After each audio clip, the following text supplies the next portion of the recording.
Yep. We say that. Then I'll wait. I have time. Gotta be done by 9 o'clock, that's all. Stop me. I'll be done beforehand. 14 guys coming from Indian. I'll be done beforehand. Okay.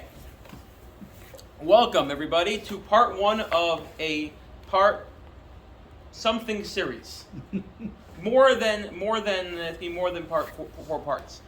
All right. The reason why this happened is because there was a request from someone who will not be named unless they want to name themselves to learn practical halacha in a very, very practical way.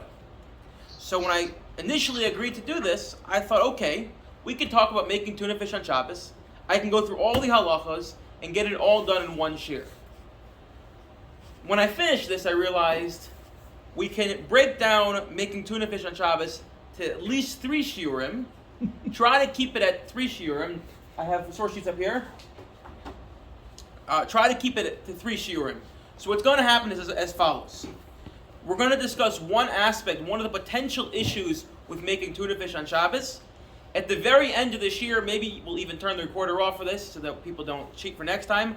I'm going to quickly let you know about the 2 other issues and how to circumvent them or work with them, just so you know, so that you can apply that in your practical life. And then at some point after we finish this series, right, next week's going to be about making tea. Probably something similar is going to happen. The following week is about a guide to the prayer book, a guide to the siddur, and the week after that's going to be about making salad on Shabbos. Making salad during the week, and after that we're going to reschedule to follow up and finish the other issues, assuming that there's a need. All I need is 2 people, and I already know I have 1 committed, so myself. Okay, that being the case, okay, one more thing. The format for this is going to be a little different than my regular shiur. It's going to be very based in text, reading a lot. Please interrupt me and talk. It's when I envisioned it, it's not necessarily. Normally, when I make a shiur, I could try to think about how everyone can get something. People like a little more intellectual, people like a little more, emotional. This is going to be very much straight halacha, and again, because the point is very practical, how to get to the bottom line, psak halacha, about making or whatever we are covering. All right, fine. Okay, so making tuna on Shabbos. What are the issues? What potentially are the pitfalls? What are the problems? Right? We already know, we're not going to give the background. There are 39 halachos of Shabbos, 39 things you cannot do, with many todos, many things that beyond the actual 39, but derivatives of those 39 that are forbidden from doing on Shabbos. Therefore, when we are in the Shabbos kitchen, we need to navigate certain issues. We need to navigate certain potential serious issues that may arise. Right? We all know you can't cook on Shabbos. Yet, we'll discuss next week, somehow you can make tea. Tea is raw material going into hot water. That water is being cooked. Seemingly, there's something wrong there. That's a problem with bishul. Yet, there is a way to do it. Making tuna has the same potential issues, and I highlighted 3 of those issues. 1, 2, and 3, top of the source sheet. Number 1 is, someone want to read it out? Opening the can of tuna. Thank you, Stan. I knew you'd be the first to volunteer, by the way. All right, number 2 is mixing the mayonnaise, and number 3 is cutting up the vegetables or grinding pepper, if you like putting pepper in your tuna fish. Right? Those 3 are 3 potential issues. The latter 2, as in mixing the mayonnaise and cutting up the vegetables, are very clear cut. When you mix mayonnaise, what essentially you're doing is you're taking a solid and somewhat of liquid. You're mixing it together, very reminiscent of what we call lush kneading, which is one of the halachos you're not allowed to knead, building bread. Very simple. This is similar to that, clear cut. Cutting up vegetables, also, we'll talk about it more in some other time in a future week, but what essentially are you doing? Tochen, exactly. You're taking a big item and you're breaking it down to very small parts, reminiscent of tochen, of when you take wheat and you grind it up and make flour. Again, the way the halachos of Shabbos are structured it's all structured. The first, let's see if I get the number right. First 12, I believe, or 11 are called tzuras hapas, and those are things that are done in order to make bread. At least one opinion. So grinding and lush. The problem is opening the can. What is the potential issue of opening a can of tuna? So I listed 3. One is bona, building. We'll discuss that. 2 is soser, destroying, a little more intuitive, right? You're destroying a can. And number 3 is makeh b'patish, which is the most ambiguous of all the halachos. It's the most unclear what exactly is makeh b'patish. Literally what it means is the hammer blow. The final hammer blow, the completion of any malacha is makeh b'patish. It's very ambiguous, it's very unclear. We're not going to really discuss it because I don't totally understand it. Because you would think, if it means the final hammer blow, meaning when you complete an item, that means any malacha should have a makeh b'patish component to it. You do soser, the final grind, makeh b'patish. So it's a little unclear what makeh b'patish is, but that also does discuss as well, creating a final product. Yes, Imbar? Would all of these be rendered null if you have a pull tab can of tuna? Good. So if you look at source number, the little footnote number 1, we are discussing a can of tuna. For those who have not seen a can of tuna, I don't know what country you're living in, but it looks like this. Not to be confused with a can of Pepsi or Coke. I'm not getting involved in that battle, which is better. 2 totally different things. In my humble opinion, there's a way to open this. In my humble opinion, the only way to open this is if you take a knife and you stab it in the side and pour out all the liquid, and then you have other issues of potentially getting injured, so don't do it. Big problem, I would not open this in Shabbos. The whole discussion tonight is about this. All right, this is Without the pull tab. Without the pull, well, There's some with the pull tab. Some tuna has pull tab. Okay. Just like the same Pepsi. thing. Same thing. As we say in Yiddish, zel b'zach. That was for you. Okay. So what's going on here? It seems to be what's going on here. Anyone want to get a stab at it? Not at the can. A stab. What exactly? Where's this bona? Where's this building? Where's the sosa? Where's destroying? What's going on here? Why do you think it'd be a problem? Creating a kli. Creating a kli. What is a kli? It's a vessel. A kli is a vessel. We'll leave it at that. The best definition I have for a kli is a kli. It means a vessel. It's something to hold something. Well, we're creating a kli. How are you creating a kli? When you open the can, it's now a vessel. Okay. It was a vessel when it was closed. It's still a vessel. It's still holding stuff. But it wasn't. But it It's wasn't a a sealed vessel. But it wasn't a usable vessel. Or maybe Das is going to say it was usable. It's usable to hold your tuna or sardines. The post can all talk about sardines because that's what everyone opened back then. Does anyone here like sardines? You're opening it to eat it.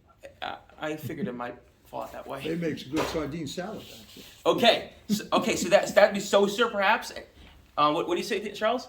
You're opening it to eat it. You're opening it to eat it. That's correct. You're opening it to eat it. But what would be the issue? So let's assume it's bona or sosa, right? Now here's the very perplexing and quite puzzling Gemara, and it's as follows. This is a Gemara in Beit Sandaf 22a, Chav Beis Amud Aleph. I just chose there, but I really could have pulled this Gemara out of multiple places in Shas, including other places in Beit itself. Beis Shammai Savri. Beis Shammai, we've heard of Beis Shammai, right? Beis Shammai, the great Beis Shammai, they say, Yesh binyan bekalim. One is able, or there is a concept of building with kalim on Shabbos. Meaning, if one were to build or fashion a vessel on Shabbos, they are now liable and are over the prohibition of building on Shabbos. Doesn't it also apply intent? With Shabbos, there's always intent. That's the assumption here. So what are you driving at? Well, when you say open a can of tuna, your intent isn't to create a vessel. Okay, we'll get there, but maybe. Yeah, If we don't get there, remind me at the end. Aren't you taking the tuna, the purpose of opening is to take the tuna out of there. You're not going to make a tuna salad in the can. There's no room. We'll get there as well, Stan. We'll get there as well, and you are arguing with the Chazon Ish. Not a good place to be. But there are a lot of people on your side. We had mutual But respect. again, Beis Shammai says, on Shabbos, there's a concept called building with kalim. Ubeis Hillel Savri, ein binyan bekalim, ve'ein stira bekalim. There is no building with kalim, no stira bekalim. There's no such thing as building a kli, no such thing as building a vessel, and no destroying a vessel. Okay, what does that mean? What is the problem? What are we facing right now? We understand what that means. Beis Shammai is like, on Shabbos, you cannot, you better not build a kli. And Beis Hillel is like, no problem. When the Torah said, thou shalt not build on Shabbos, by the way, the Torah never says that, But when the Torah implies those should not build on Shabbos, don't build on Shabbos the way you built in the base in the mikdash, i.e., don't erect a structure. A kli, a little thing, that's not a structure. That's a kli, not a problem. What's the problem here? Who do we paskin like? Hillel. Hillel. Elu ve'elu divrei Elokim chayiv halacha kebeis Hillel. Meaning what? This should be an open and shut case. If we paskin like Beis Hillel, and Beis Hillel tells us, Ein binyan, the Ein stira b'kelim. There is no building and no destroying when it comes to kelim. Meaning, when the Torah tells us one cannot build on Shabbos and one may not destroy on Shabbos, it's only talking about a building, a structure. A large structure. A large structure, so then open and shut case. Can you open your tuna can on Shabbos? Yeah. Absolutely, because a tuna can is a kli. It's a vessel. But what about taking something? 1 minute. Yes, we had a question back there. What if it's like an industrial size can of tuna? Ah, beautiful. Are you ready for this? I Okay. don't know. Depends on the Comes along the Halach and Tosfos. Tosfos we know, right? We've met Tosfos. Tosfos is like lost on the side of the Gemara. And Tosfos is like, I have a problem. Are you ready for this problem? The Gemara in Shabbos. We're actually going to skip now, only because you sidetracked me. So this is the problem when I get sidetracked. I have ADD. I end up all over the place. The Gemara in Shabbos tells us that if you have a barrel, and in the barrel is your lunch, you may break the barrel to get your lunch. Okay. Why? Ein binyan ve'ein steer b'kelim. There's no building and no destroying when it comes to kelim. You good? Oh. You want to close these doors. Okay. Ein binyan. The Gemara, however, elsewhere talks about as follows. We all know the concept of an Eruv, right? The Eruv is that pretty much invisible line that causes anti-Semitism for some reason. We don't know why. Part of an Eruv, beyond just the physical structure, is also an agreement among everyone that we are essentially living in one place. And the way we do that is by sharing a communal meal. If you look right there, there's a couple boxes of matzah. Those matzahs are basically symbolic of everyone in Linden. Anshe Chesed, Anshe Kassin, whatever they call themselves. We all are essentially living in one house because we have one shared meal, and therefore we can live together, and that allows us to have the Eruv. Here's the problem. The Gemara in Eruv tells us what happens if someone's Eruv is locked away in a migdal, in a closet.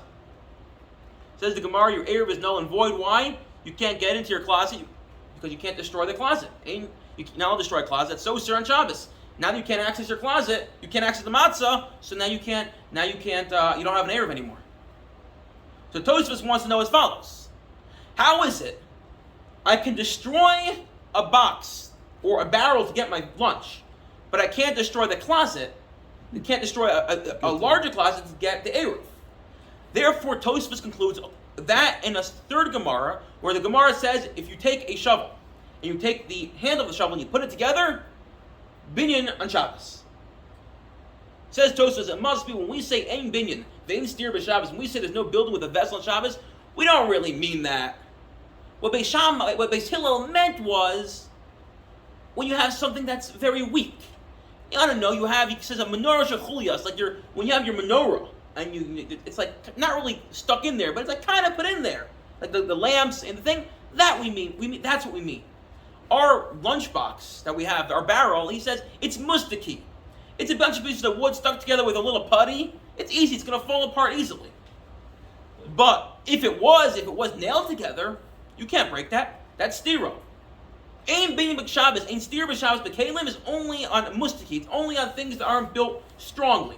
If it's built strongly, we're in trouble. Therefore, the difference between the barrel and the closet, the barrel which has the lunch, and the closet which has the Eruv is the closet. It's a real closet. Can't break that down. The barrel, it's mustaki, he says. It's very weak. It's putty holding it together, and therefore you're allowed to open that. That's the position of Tosfos. Rashi disagrees, and Rashi consistently throughout Shas. In fact, if you look at the Mari Makomas here, this is all I wrote was consistently like Beis Hillel. Rashi always paskins ein binyan ve'ein steer b'kelim literally means when it comes to a kli, there is no such thing as building, no such thing as destroying. Folding chairs with two parts, like a chair and a cushion. You're jumping very far. We're gonna stay off that for clarity's sake. Okay. Also, if the Eruv's in the closet, if you start to break down the closet, you're destroying part of the structure. So we're talking about it's a movable closet. You go to Home Depot, you get stuff in a moor of some sort, a movable structure. But now that's where we get there. Again, this is just because you sidetracked me a little bit, but it's a little long distance before we get back to the halacha l'maisa. So here's the thing: Rashi consistently takes Beis Hillel at face value. You cannot build. There is no prohibition to build or destroy a vessel. Tosfos says no, not at all. Not at all. There is a prohibition. You cannot build or destroy a keli. And when the Gemara says you're allowed to destroy a keli, it just means a very weak kli. It means something that's mustiki. It's not really put together. It's not strong. I know, a plastic bag. But something that's nice and hard, a can, you're in trouble. A side note, if that's true, so what does Rashi do with the migdal? You're thinking that, right? No, I'm not liking it. What are you not liking? Because the presumption is a barrel, right? Yeah. Rashi was a vintner, so he knew from barrels like wine casks, that are meant to hold up for years and years and years, are not. Like Rashi wasn't stupid. He knows what he's talking about. They're meant to be solid and sturdy and hold up for a long time. So now Tosfos is coming along and saying, they're not really. Tosfos is what we call it a kimta. He's making an assumption saying this barrel is mustaki. You're right. By the way, Rashi being a vineyard, having a vineyard, very unclear. We were actually discussed this in a couple weeks. We discussed Rashi in the Sunday morning shiur. Professor Soloveitchik went to Troyes, which is where Rashi allegedly lived, and tested the soil, and did a historical analysis of the soil and said, not soil that can support grapes. Thinks it's a myth. Okay, that's really far afield. So, what's Rashi going to do with the Gemara? The Gemara is very clear. It says one cannot break the migdal. So then he says something like Stan says, we're talking about such a big structure, such a big closet, that's already considered karka. That's ground. Okay, let's back to our story. Beis Shammai, Beis Hillel. Beis Shammai says one is not allowed to build or destroy a kli. Beis Hillel says no. You may. Comes along Rashi and says literally you can build and destroy a keli. There may be other issues that may come up, but literally you can build and destroy a kli. And Tosfos is like no. Tosfos says it's always a case of mustaki. Mustaki meaning when it's very weak, when it's not a barrel that was there for longevity. It's just something it's short term. It's put together. You take putty, you put some wood together, you slap it together. A plastic bag. Barring that, a real can seemingly would be binyan or stira, would be building or destroying, and thus one cannot open it. I'm not saying conceptually the difference whether it's sturdy or not. What difference does that make? If it's containing some, what difference does it make whether it's sturdy or not sturdy? Well, I guess the question would be the difference between if I were to go to a wood shop and take nails and a hammer and build a piece of a nice crate, or I go to my kids' Legos and put together a Lego crate. We're both, one's being called building, one you're going to say I'm playing around with toys. Even if at the end of the day I put apples in both of them. Yeah, I'm not sure conceptually I understand the difference. Functionally, it's the same. It's not about the function. It's about what are you doing here. If I were to give you a crate full of a Lego crate full of apples, you're not going to tell me I built a crate. You're going to say I did a cute thing. It's not building. If I were to take a piece of wood and a hammer and nails and put together a crate, that's building. On Shabbos, you're not allowed to build. Tosfos is going to tell you what's the definition of building. Building is building something that's going to last. If it's not going to last, But that brings me to my thought is that the can is meant to be opened and not reused again. Like it's not meant to last. so hold that thought. We're going to get to that. We're going to get there. But then again, one can make the following argument, just to play devil's advocate for a minute. If I were to make something really, really sturdy that I intended on blowing up a day later, if I were to build a building and then intend to blow it up, that's building. It's still building, but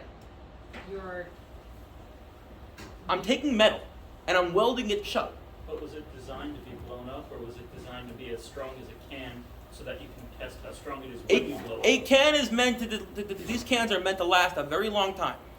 You cannot keep cans for very long. If you ever collect Coke bottles, you always see they collect the glass bottles. Why? Because the cans, actually the Coke eats through them after a couple of years. A couple of years. It's significant. So That's significant. So where is this permanence? That's what doesn't I think we all know. I think we all know what the permanence is. We all know a can is sturdy and stable and gonna, we've all been there. I assume we've all been there. We've been somewhere looking all over for a can opener. We don't have it.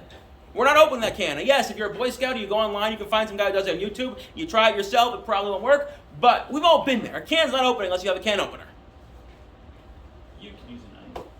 A can's not open unless you have a can opener. Okay, you can also ride over it with your car. And if it's sardines, it won't taste any worse. Okay. Okay. Fine. How do we paskin halacha l'maaseh? This is going to be very important. How do we paskin? What's the psak of the Shulchan Aruch? See the Shulchan Aruch. This is 3:14. This is Shin Yud Dalid. Ein binyan v'stira b'kelim. There is no such thing as a source number. It's on the second page, I believe. I don't have an actual source number on it. Ein binyan v'stira b'kelim. There is no building and destroying with kelim. All right, so far that's what Beis Hillel says. V'hani mili she'enu binyan mamish. It's not binyan. What's mamish? Anyone want to just translate that? For real. For real. It's not a real building. All right, when I went to Boy Scout camp and I built a wilderness survival shelter, that was not mamish. That thing came down when I sneezed. So building a pillow fort with the cushions on the couch isn't a really a building. Correct. There may be other issues. We're not going to get there.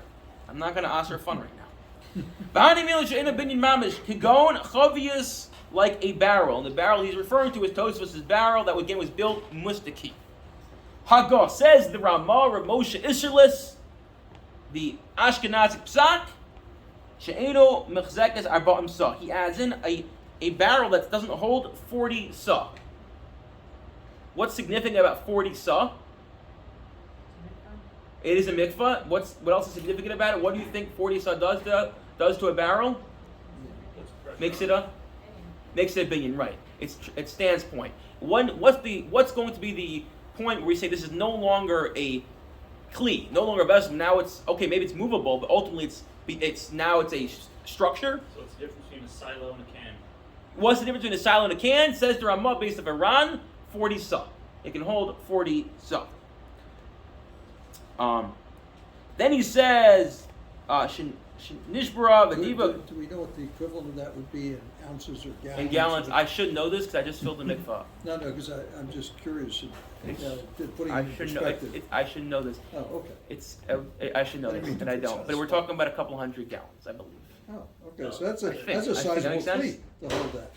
I believe. If we're talking about big, I don't remember. But it's big, much bigger than a jug. Barrels are going to hold all that. Correct. Fine. Maybe not a couple hundred. Enough. Okay, fine.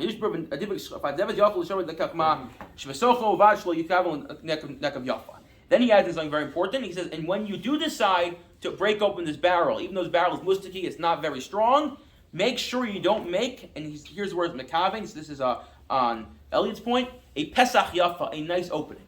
When you make a nice opening, now you're taking something that had no opening and making an opening, you're completing it. You're making this a jug now. That's where the makab hatash may come in. Because you're completing it and making it a final opening. Think about a milk carton, where the old ones, we had to pull open the two tabs and you had the milk come out, or orange juice. FYI, whenever I did that, I ended up ripping the whole thing and milk went everywhere. I don't know how it was done. I'm glad they don't do those anymore. The only thing worse than that was the Israeli plastic bags full of chocolate milk. Yeah, terrible. It's really terrible. Okay, first of all, you only buy 4. By the time you come home, one of them leaked everywhere, and you don't realize until the next day. Okay, we're not gonna. Okay, then he says, if it's actually complete, you can't build it. I feel I feel fine. You can look at the translation, but essentially he says what we think. What he says is he's posketing like Tosfos. You can open and close. You can make and destroy a kli as long as it's not a full-fledged kli. But if it's a real kli, you're making something strong. It's something that's a kli that's very, very strong. Then you're in trouble. And you're not allowed to, you can't open. You can't make it. You can't destroy it. This is the psak of the Shulchan Aruch and the Ramah, like Tosfos. The Gra of Elijah Kramer, of Yahu from Vilna, the Heilige Gra, who was one of the most independent thinkers to live in the last 1,000 years. He disregards the Shulchan Aruch. He disregards Tosfos. He goes, what do you mean? The Gemara says, "Ein beinu v'stil kalim." What are you coming along and claiming? Almost like Erica's point. Like that's what it says. Kach psak the Gra. He says, "Ubir hagra hiskim laposkim the svirle to ein stir bekalim. I feel osa shvira bekli shlema im lo kashasa osa." Says the Gra, like Rashi, "Ein beinu v'stir bekalim." And any time we get into the discussion about building and destroying with a kli, with a vessel, we're only going to talk about the Rabbanans. At most. The Aruch HaShulchan says, based off this gra, this is something to put in your pockets to know. Therefore, because the gra says this, even though we reject it, and we paskin, you can destroy a kli. You're not allowed to destroy a kli, you're not allowed to build a kli. But because this gra exists, if you see someone on Shabbos who is building or destroying a kli, you don't need to stop them because they always have the gra to rely on. Meaning, don't do it yourself, but don't yell at someone who is doing it. So if you want to throw your rock, reserve it for someone doing something else. I don't know, not getting vaccinated, whatever it may be. Okay. Quick question. Yeah. I think it's related.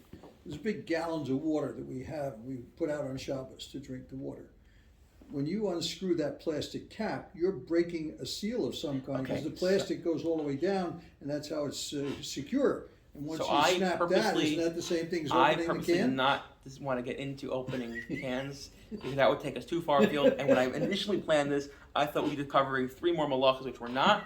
But that could be another time. But yeah, we're going to discuss solely cans. We're talking about tuna fish. Is it really the same? But let's just say there is what to rely on. And when I say what to rely on, not just b'diavad. L'chatchila, many wonderful Jews open and Rebbeim open up those bottles.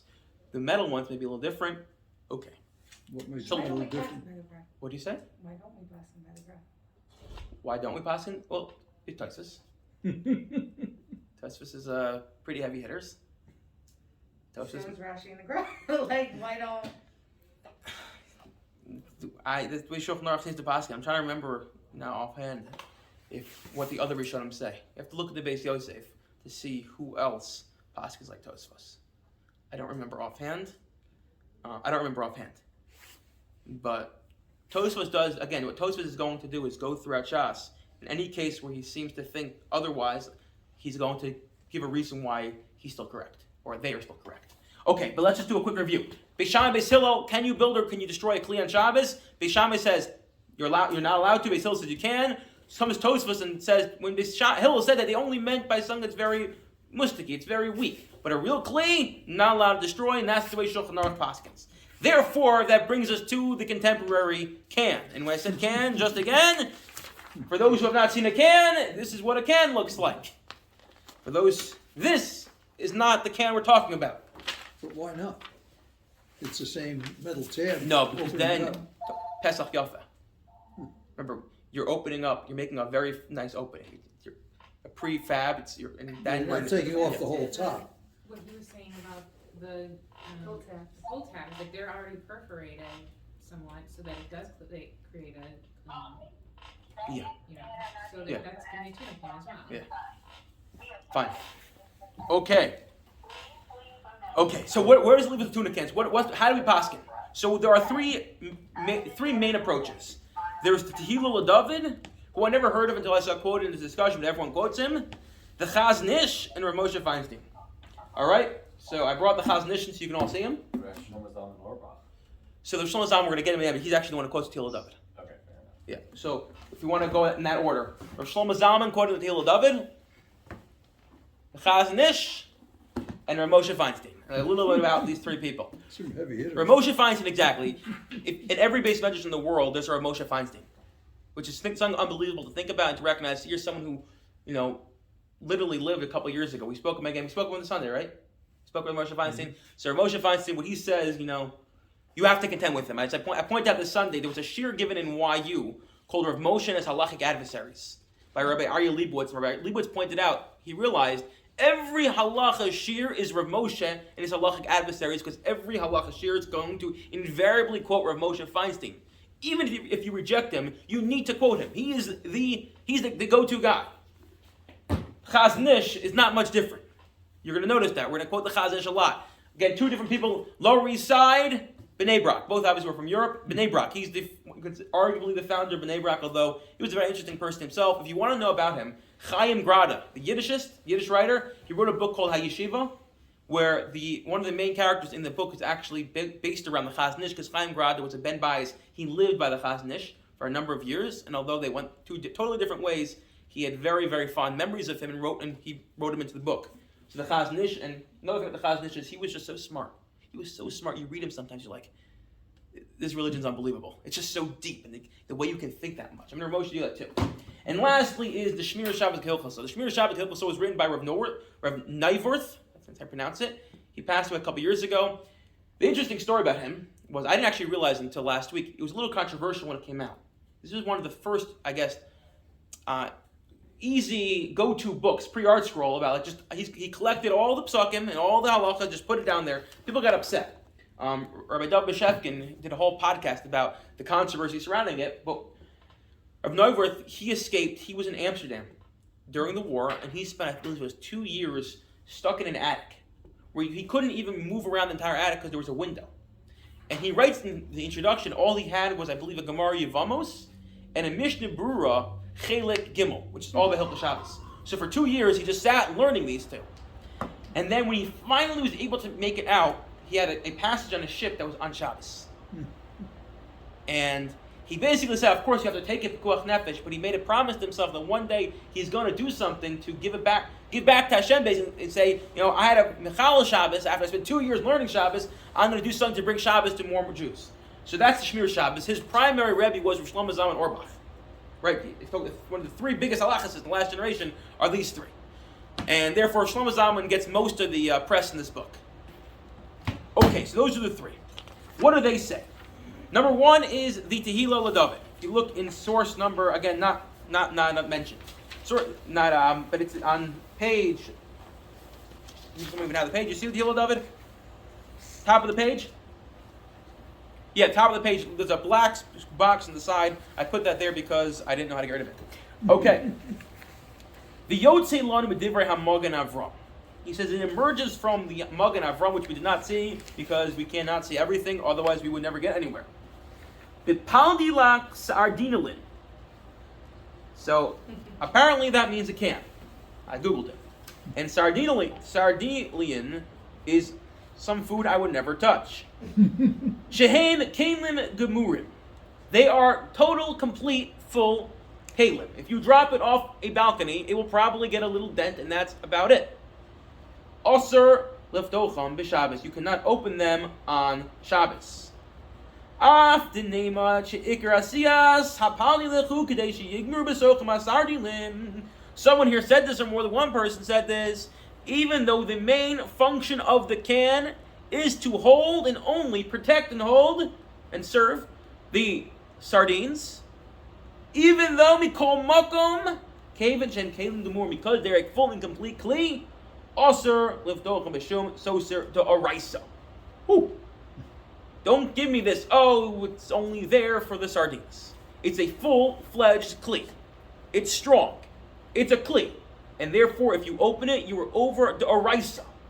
The oraisa, a Torah prohibition of stira, of breaking what is a kli. Azoy zokt, as we say, the Tehillah LaDavid. Okay. That is the opinion number one. You cannot open a kli because you are destroying, and there is very little workaround from that.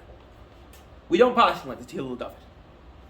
Comes along the Chazon Ish. Again, I told you the Chazon Ish, he says something else.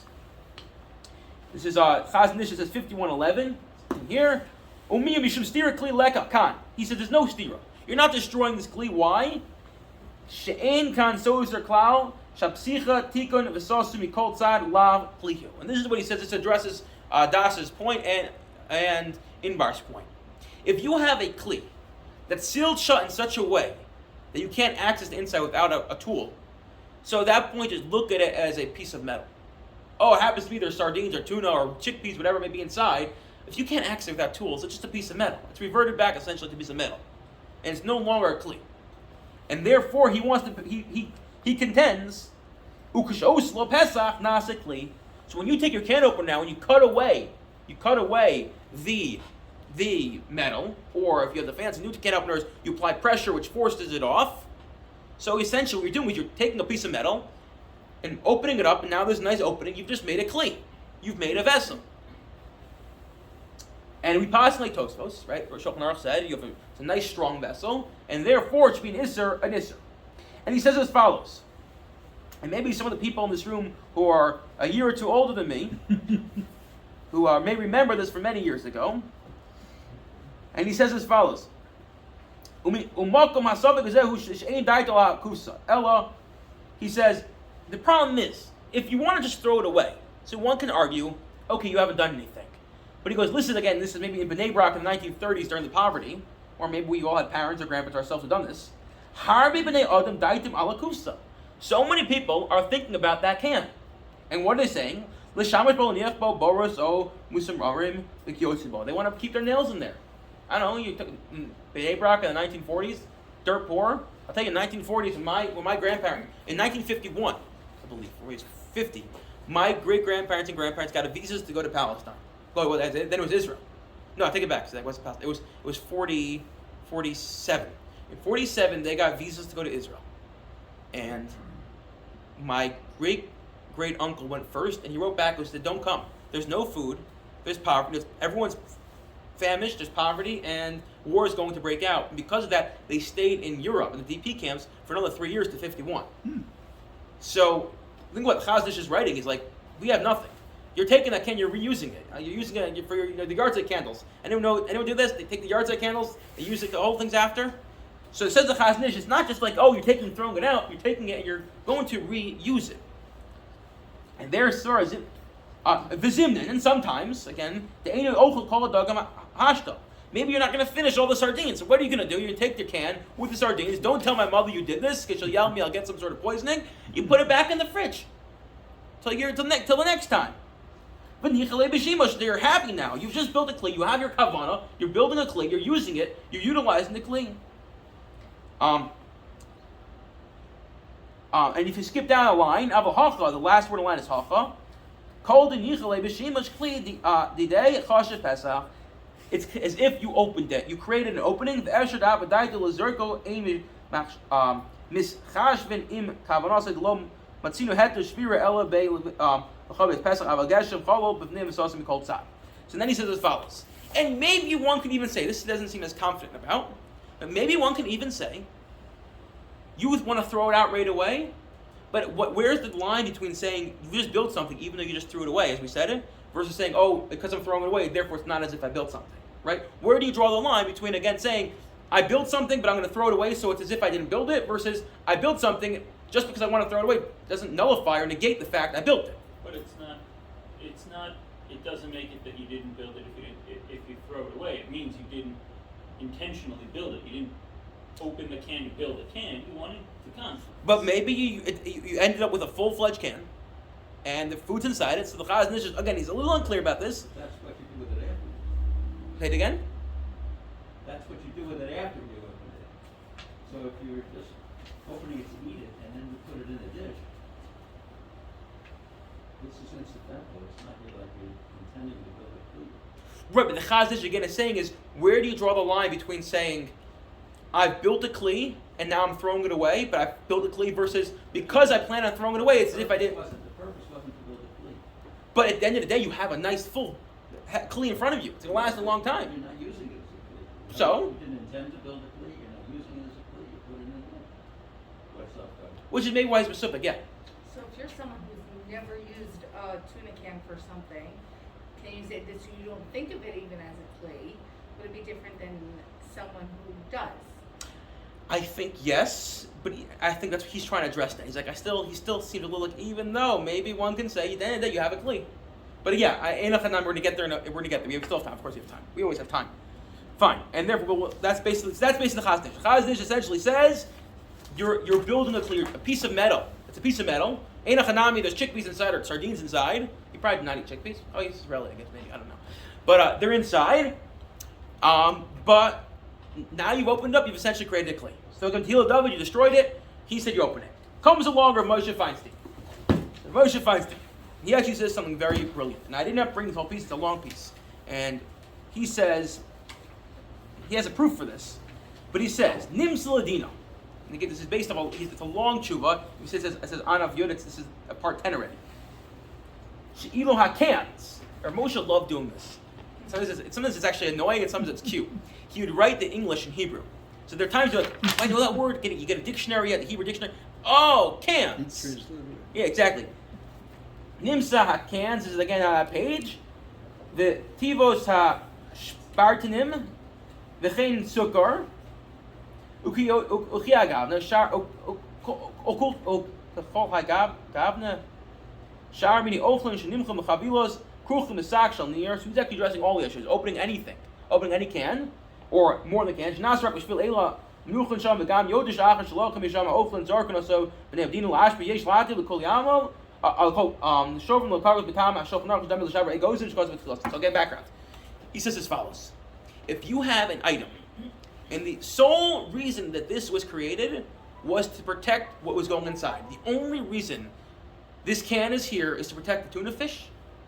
One can argue it's no different than the peel of an egg. He's going to disagree with the Chazon Ish. But the peel of an egg is a lot flimsy. Give me a second. He's going to disagree with the Chazon Ish. And he's going to say as follows: if you have something that the only reason why you have it is for that item, it's like the peel of an egg or the peel or the shell of a nut, and therefore it's not a kli. It's not a kli. This is what he says, and he goes on to say that if you want to keep it, so then you're in a little funny territory, because then perhaps you're making it a kli. But just to open up a can, it's as if you're peeling the egg, you're cracking open the nut. Side note: this next thing is brilliant. He then uses it as follows. Again, if you have any, I didn't mean to interrupt you. Oh. What's the difference between turning the top off of the jar, so you're left with a plate? Same reasoning, it's a can or it's a jar. Tearing the top off a jar in terms of what? With a piece of paper on top? The issue with how you open it is what you have left after you open it. Well, So a jar, you also have a plate in that reason. so he thinks all of that, but then again, I think the difference is going to be how stuck is it? If Chazon Ish, you have a can, it's literally a piece of metal. You can't do anything with it unless you have a can opener. A jar. With a jar either. Well, you just unscrew the top. Yeah. So why is that different from taking the top off the can? Because the can, it's really stuck on there. You need a can opener. It was already made before So you. And that's not work unscrewing the top? Nah, it's the way it's supposed to be. It's like a door, open and close the door at a house. Sometimes- yeah, No, why sometimes can you they're open? hard to open. Why you let open and close the door in your house? but Yeah, the It's some the of way them it's are supposed to be hard done. to open. Yeah. distinction would be a Wait. non-stuffed beer can. Okay, fine. Let's just take us back. Take us back. Okay, ready? We're not talking about opening a can. That's another parsha. Yeah. So, would it depend on if I plan to save the tuna fish can this time, or if I've ever done it in general? So it's this time. It's on each time. But Ramosha is going to tell us as follows: when a can is no different than a shell, or no different than no different than a shell, and therefore he says this is a fascinating point. When you decide then that you want to use the tuna can, so who's made the kli? That's when you're making it the kli. Beforehand, it's just okay. You cracked open the nut. It's just shells. When you open the can of tuna, the can is it's a shell to the tuna. It's almost like it's tuna itself. If you now say, actually, I want to use it, the Chazon Ish was saying that's the moment where you're creating a kli. And by the way, Moshe does this lishitaso in Yoredeya. We say as follows: a kli that a non-Jew makes needs tefillah in the mikvah. Right? If a non-Jew makes a kli, you need to bring it to the mikvah. Says Rav Moshe Feinstein, what about a Snapple bottle? Non-Jew made it. How are you going to tovel in the mikvah? Says Rav Moshe, well, the whole reason we have a Snapple bottle is to hold the Snapple. So it's bottled to the Snapple. It's as if it's Snapple. It's the shell, and therefore it doesn't need tefillah. And if you want to reuse it, so who's making it a kli? You are, and you're a Jew. So that doesn't need tefillah. But he doesn't differentiate between an eggshell and the shell of a nut from a metal can. No, those are natural. That's the way it comes. So That's he not somebody thinks, made the shell and poured something into it. So he says over here,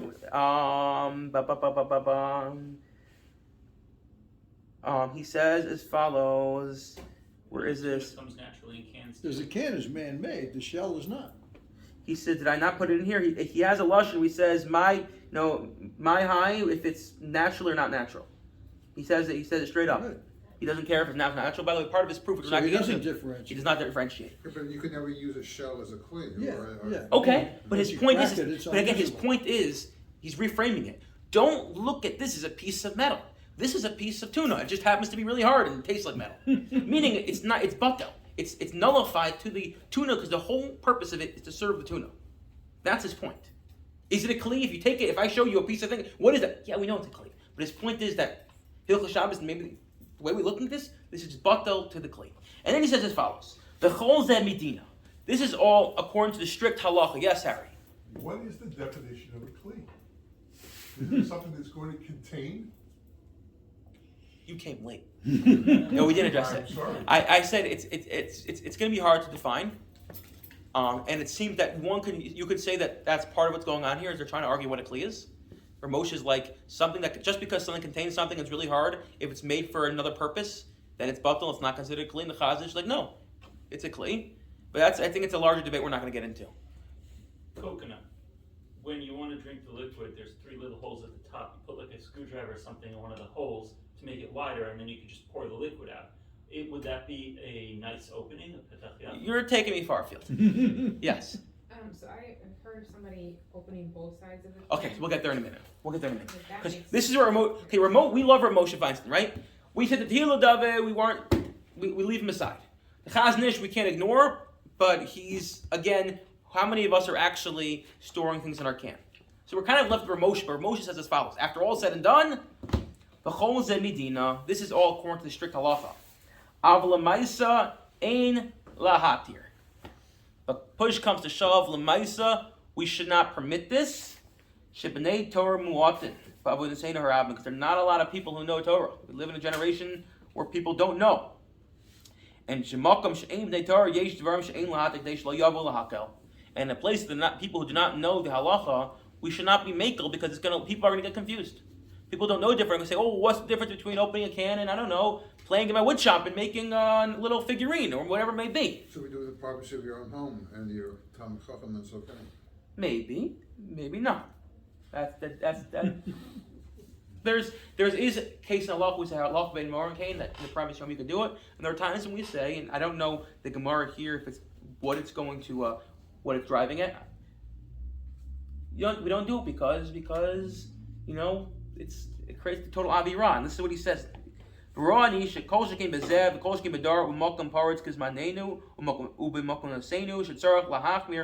by the way, he wrote this tshuva when he was in Europe, in Russia. He goes where we live now, where it's very open, where people really don't know the halacha, we're not keeping the halacha. Vein lakro lo sak shal begev lo shal niyar. Don't open a beged, a canvas sack, or one of niyar lo l'shaber cans. Don't break the can, etc. Af lo l'chatin v'kora achevel shel kosher ba'asak. Don't cut the rope holding the sack together. Af b'dvarim shem yoser tzarach Shabbos. Even if you say what's in this can, it's going to be things that will lead to me giving me a onik Shabbos. I have sardines, I guess. Or let's just say whatever it may be. By having this, it's going to enhance my Shabbos, right? Kavod Shabbos. We're all into Kavod Shabbos. Onik Shabbos, really. We love Onik Shabbos. Says Moshe Feinstein. V'kol shekim b'dvarim she'ein ben tzarach Shabbos. Kokein rakshu l'chavav l'onig shamaniya af rak machmas yira mechashash chilul Shabbos. Zehu kavod Shabbos ayoser gadol. Dr. Moshe Feinstein. Sometimes refraining from doing things. Even though you're not going to get your kavod Shabbos or your onik Shabbos because you cannot access the food, that's the greatest kavod Shabbos. Because you're trying to prevent chilul Shabbos. The greatest kavod Shabbos is saying, I'm not going to do something because the people around me are not going to know the difference. And therefore, Moshe seems to say, yes, maybe technically you can open the can because the can is just batel to the food, but don't do it. Where does that leave us now? So now we're in a funny place. We still aren't opening our cans. Don't worry. Comes along the Shmir Shabbos Gil Pasach. And he says as follows. And we'll finish this up. Yes. And this is, I think, the standard way that most people paskin, but we'll see. Ulam yesh makilim kufsos. There are those who allow you to open it. For Moshe Feinstein.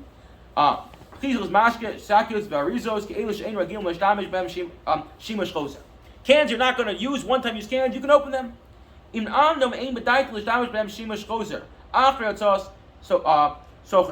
he says as follows. This is what Moshe really is. And Moshe says a little clear elsewhere. There are those who, as long as you're not going to reuse the can, you can open them. You open it in a way that's not going to make a Pesach Yafa. So in a can, don't open the full top. Don't take the whole thing off, take it off and bend it back a little bit. It's not a nice opening. According to those opinions, Shalom al Yisrael, you're good. Levini is daiti, totally good. You're good to do that. So Moshe Feinstein, really, that's what he says. And I believe you want to walk away now and say, I'm going to open a can, I'm not going to totally open it all the way, you're in a good place. As long as you don't reuse it, You spill the contents out, you're done. But if you say, no, I want to reuse the can, no one says you can open that. Then you're in big trouble. Reuse it as a cleat, right? Yeah. Well, I mean, what else would you reuse it for? You might take the metal and melt it down. That's different. Or put the Hanukkah candle in it. No, that's a clean. Wait, so That's wait, what I give me mean. 1 second. Let's just, I want to finish this. The Gan Ladas Asurim, even those who say it's Asur, says the Shmir Shabbos Kehilchasa, in Nekev es Akusa, O Kora es Asakyo, O es Akusa, O es Achavila Betsida, O Betachtea, over Lipsichasa, Kach, Shlotia, Od, Ru'uya Lishimish, Betor Kli, Les Bo Gam Mutl Tochelet Me Machzakusa, says as follows. If you take your can and you puncture it underneath it, and then you open the top, you can't say you built anything there. You've just destroyed your kli. And therefore, the Shmir Shabbos wants to say, then according to even those who say it's usher to open a kli, because you're building a kli, well now you've just destroyed your kli.